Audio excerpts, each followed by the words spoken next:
Hi, this is Anna Sabramowitz at eLearner Engaged, and today I'm going to answer the question, why e-learning?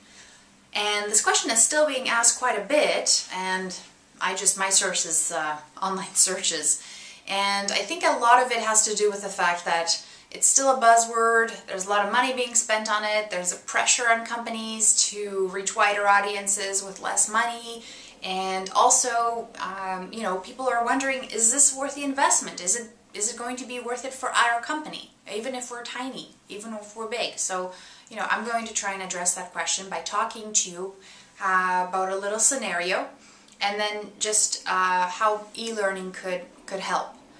And in the end, you decide. So if you have any comments about it, that would be great if you post them, but here it goes. So I'm going to talk to you about a small company of 4 people, and it's a sales company. And we've got some employees here. We've got Jack. He's been there for 15 years. He's retiring soon. And he hasn't been writing any of this knowledge that he's got in his head down. So once he leaves, you're done. It all goes with him. So it's very critical time to capture that. Then there's Diane. She's been there for 10 years. She is extremely tech savvy. She is a procedure junkie. And but her skills are being wasted because she's got all this information, she's been accumulating it, it sits nowhere and nobody's referencing it. Then we've got Steve. Steve has been with the company for 1 year. He is an awesome employee, although his first 6 months were extremely rough. He had a hard time adjusting, he had a hard time figuring out what to do and following protocols. So also, he's, amazing at social networking, and he's able to promote your company. So, a really good mix of people. Then you get Sarah on. She's your brand new employee. She's highly motivated, but you don't know if she's got the essential skills that you're looking for, and basically you're hoping that when she goes out there to sell, when she comes back, it's going to be a successful result.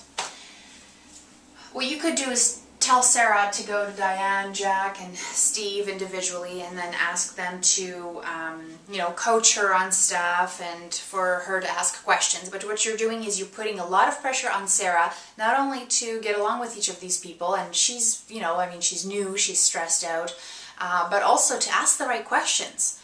And, what's important to Sarah as a new employee might not be the right thing to ask from your perspective. And also, what Jack shares or Diane shares or Steve shares might not be what you want an employee to hear in the very beginning. Maybe you want her to hear about the successes first, and Jack's going to be talking about how it was 10 years ago. So what you can do is take the most powerful pieces, those nuggets, those really cool moments where in each person's history, like in Diane, in her 10 years, I'm sure she's got several events that were like, this really boosted my confidence, this really made me feel like I was a really good salesperson, and this kind of process, the way I talk to clients, has really helped me push through. You take all that stuff, you take those nuggets, and you feed them into your e-learning. So even if Jack doesn't believe in technology, it doesn't matter, because you've captured all of those pieces into your e-learning modules. And then when Sarah comes on, the stress of having to ask the right questions and create relationships as a brand new employee is a little bit off. And what happens is now, if you've done it right, you now have an e-learning module, or several of them, that replicate those situations that Jack's had, Diane, and Steve has had. And now she's able to gather and experience the same things that a combined 26 years of experience would require. And now you've packed it into a powerful module for her, or powerful e-learning. So that's one way to do it, and there's other ways, but if you were asking that question, why e-learning? Well, here's one answer. So I hope you found this helpful, and I hope you comment, and if you have any suggestions or questions, anything, please add them to the blog. We'll be adding more resources, and I hope to see you next time.